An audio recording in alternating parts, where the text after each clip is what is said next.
Hey Buns, so with the Dawntrail media tour, Yoshi-P has been asked a ton of different questions from all kinds of people from all over the world. And I know that some of these interviews being in non-English languages might have slipped through the cracks for a lot of us. And so one thing I wanted to do today was look at some of these important and interesting interviews that you might have missed. And rather than look at every single question and answer for every single one, I'm going to go through the most interesting parts to me. If you want to see the entire interviews, of course, we're going to link to those in the description box down below. But I thought this would be a good way to cover a lot of ground really fast for different articles and things that you might not normally pay attention to. Now, there's probably a ton of other important interviews that Yoshi-P has done that we're not even going to get to here because the man has been busy. The man has just been churning out interview after interview like crazy. So if there's other ones that you would like me to get to, maybe drop those in the comment section down below and maybe we'll do a part 2 later on.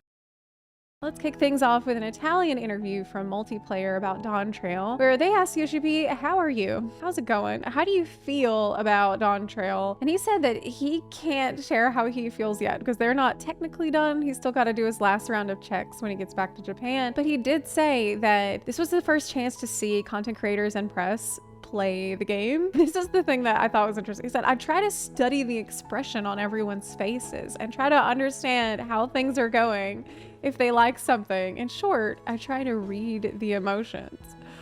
And now I get it, because if you didn't see in my media tour storytime video that I released, I mentioned that Yoshi-P was walking around the computer lab like a teacher. Like we were all sitting at the computers playing the game and Yoshi-P's walking behind us seeing what we're doing. And now I understand that he was actually also walking around and looking at our faces to see if we're having fun or not. That's why they really wanted to not do it remote, because the last media tour I was part of was for Endwalker and they did it remotely and he couldn't do that back then. He also said that people don't normally ask him, how are you? Because Endwalker went well. And I thought that was really funny. Like, I guess it's true. People normally ask, how are you? Like when you're not okay.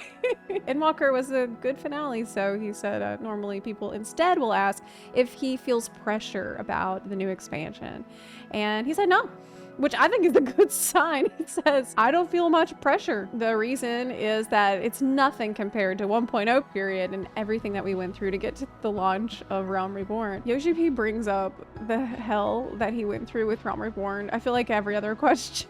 God, like it must have been quite horrible. He said that with the Dawntrail, it's not nearly the same level of pressure. So I don't think about it as much. He said with Dawntrail, he's mostly just excited because it's going to be about facing new challenges. The next question was about the fact that Endwalker has been like the culmination of a big cult TV series like Game of Thrones, of course with the notable exception that people liked how this saga ended. Like Endwalker went well, it was not season 8 of Game of Thrones. It's the difference that everything ended for the better. And how do you fill that void? Do you internally consider Dawntrail as a new season, a new series, or perhaps a spin-off, like an interlude episode? And Yoshi-P said that yes, Endwalker has been like the final season of a big, great drama series that everybody liked, and he's happy to know that it was generally perceived quite well. As for Dawntrail, he said that the FF14 universe continues autonomously, so the ending of Endwalker doesn't mark a total closure. And I thought that was pretty interesting because with Endwalker,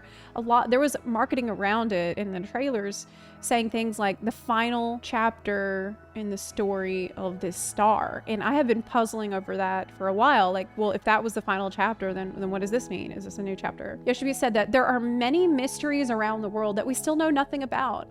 And it's not like everyone loses their memory from one day to the next. There will still be the Scions, for example, and I know there's people that are going to hear that and like cringe because some people were like glad to move on from the Scions, but at this point we don't know to what extent. He said it's a continuation of the experience that we've achieved so far. And he said that regarding the story of Dawntrail and the path to the grand new finale, first of all, they need to go through this process of narrative construction, which I feel like is a nice way of saying we're gonna figure it out as we go. We're gonna wing it. Honestly speaking, I still don't know if events will unfold the way I imagined them. We have no original novel to follow, no books to model. The creative process resembles that of a manga that are published in Shonen Jump. There will be a story building process in Dawntrail, but the future will depend above all on the reactions we receive from players. And I actually think this is a very wise and good way to go about this. this before we commit to a 10-year saga about something that we don't even know if players are gonna like it.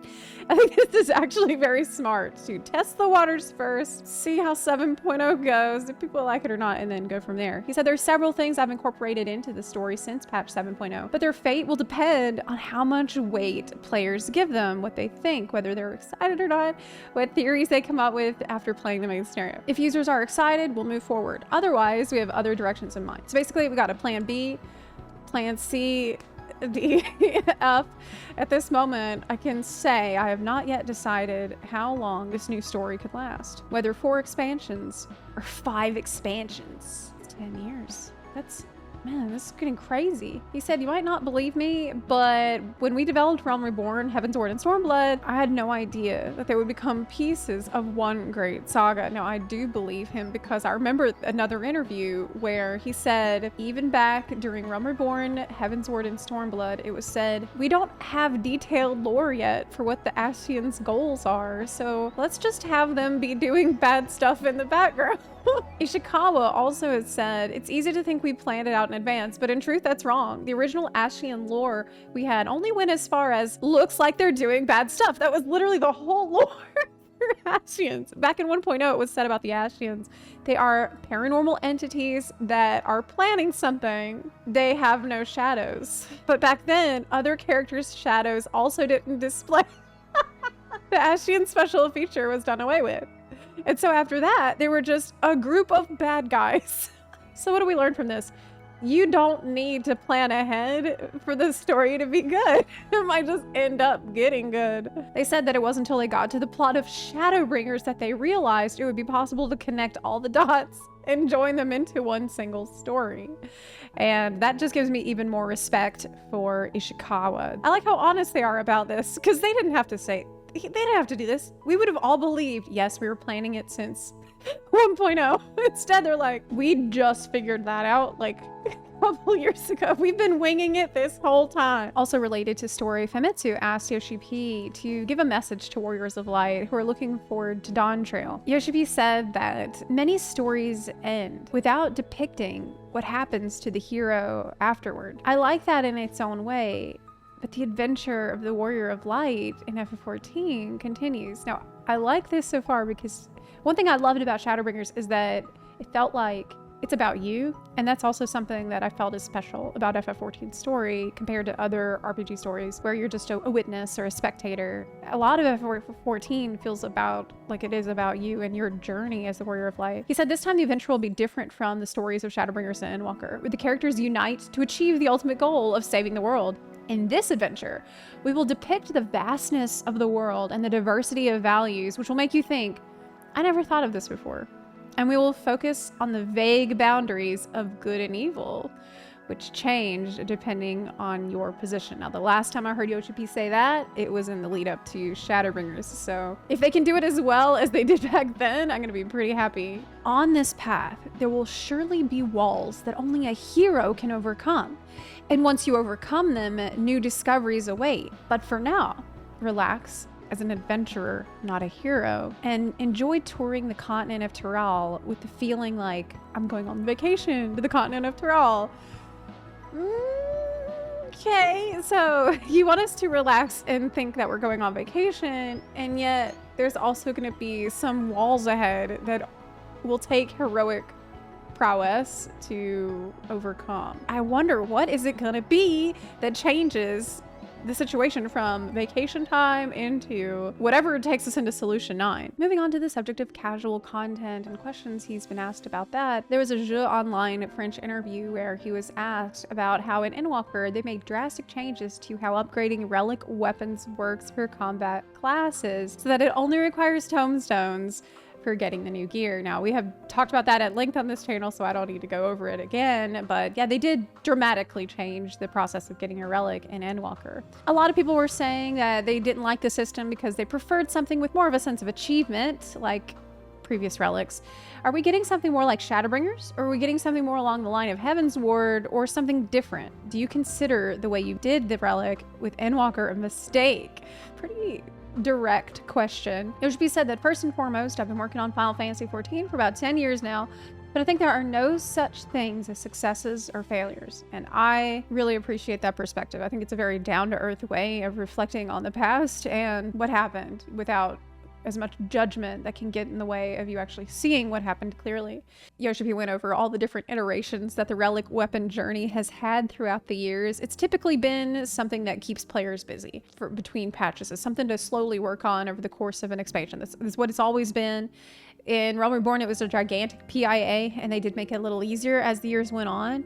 But with Endwalker, they had the idea to just completely get rid of that whole journey and just have it so you exchange tomestones to get the relic. Now, there's two main reasons why they decided to do that, according to Yoshi-P here. He said first, it would be easier for the players, which is true. It's very easy. Second reason is that they know that players play multiple jobs on their character, so when they're thinking about you having to create 2 or 3 different weapons, they thought tomestones would be the best and easiest way of doing that. So that's the reason that they came to that conclusion, and I do agree. It is very user-friendly, it's very casual-friendly, it's very easy to pick up multiple weapons, and those are not bad things. My main criticism of the way that they approached this in Endwalker was that they got rid of that journey, that thing to do and work on slowly, and they didn't replace it with anything else. So it was like one less thing to keep players busy with between patches. That was my #1 complaint. He said, but they did receive the feedback from players that players want to do more. They want to spend more time on things. But then to hear that feedback that it felt to some players like cutting corners was really the worst. And he said, I would not want to hear that kind of thing. So for Dawntrail, we definitely want to make sure that it is a proper style of weapon enhancement content. He said that they do still want to have multiple ways that you can use to enhance your weapon. So different pathways of going about it. What he is allowed to say at this point in time is that I don't think it would be a good thing if we have only one method for players to enhance the weapons, and I totally agree. We've seen that with Eureka and Stormblood in the past. People wanted another way to do it. He said, we might not be using Atma, but we might be needing the Stones of the 12. Uh-oh. Just keep that in mind. That's all I can say for now. So, I guess all those people that asked for the Relic grind back, we might be getting a grind all right. I actually think this will be a good step in the right direction though, because the time spent into getting that Relic made gives the Relic value. It's something that makes it cool. It's something that gives it a little prestige. Okay, they don't need to make it as hard as Realm Reborn Relic, but I do think that this is overall a healthy thing. From the same interview, their main question was about cosmic exploration, and this is refreshing because I feel like very few people asked about this at all. I know that Endwalker didn't have anything like Ishgardian Restoration, which was the reconstruction of Ishgard with rankings and specific rewards, and I was wondering if a Dawntrail will get something similar again with a ranking system, or are we done with rankings? Yoshi-P said that for cosmic exploration, it is similar to Ishgardian Restoration. This is huge. I can't believe nobody else has been asking about that. I forgot. That's on me. In the sense that many crafters and gatherers are working and cooperating together to move towards a goal. So this time, the concept is that people will be kind of cultivating their own planet. What? And as they go through that process, they will see a visual change. What? He says another difference. Wait, you're gonna cultivate your own planet? He said another difference with Ishgardian Restoration was that once it was completed, people who join later in the game would not be able to see that process of development. Yeah, that's true. So we decided to incorporate a system in this one where people can sort of re-simulate or revisit the cultivation of each of the planets. So Final Fantasy XIV players who join later would still be able to see that process and experience it as well. He said about the rankings, they can implement it, but with Ishgard Restoration, they had players saying things like, oh, I need to work really hard for this ranking. When am I gonna sleep? Or like, to continue getting into the ranking, how long do I have to continue this work? Like, people went hard on it in unhealthy ways, and it scared Yoshi-P from what I can understand. He said, after hearing that kind of feedback from the players, I'm really worried about whether we should implement a similar system or not because of what happened in the past. I'm just a little bit concerned about the players' well-being. You're worried?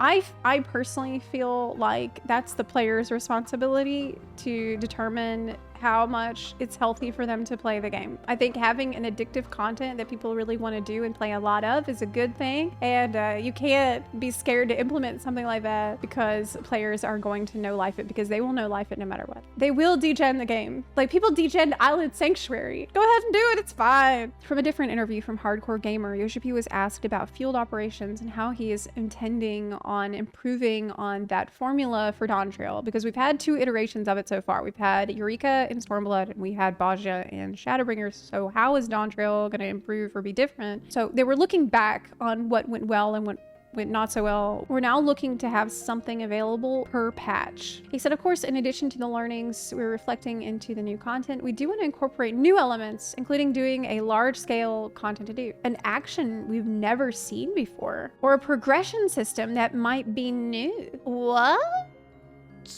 Okay. I'm trying to avoid spoiling the content for you. I'm afraid I can't go into the details right now. It might not be as early as 7.1, but I know for sure 7.2 and beyond, we're going to start updating in earnest.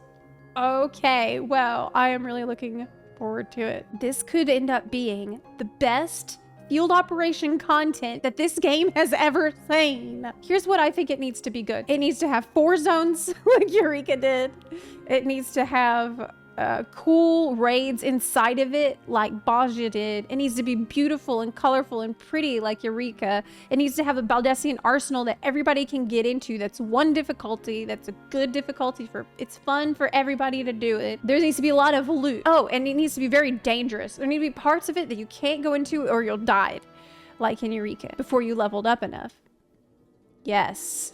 Anyway, moving on to the battle and job content and a Famitsu interview where he was asked about this. One thing that's been established is that the 7.x series will not change jobs significantly, but it'll make the content more challenging. And this is something we've heard over and over, so just keep that in mind. They said that regarding the concept of 7.x series, they've already set 4 concepts: strengthening multiplayer, expanding multiplayer content, strengthening gameplay, and strengthening rewards. Can you tell us the details of these concepts once again?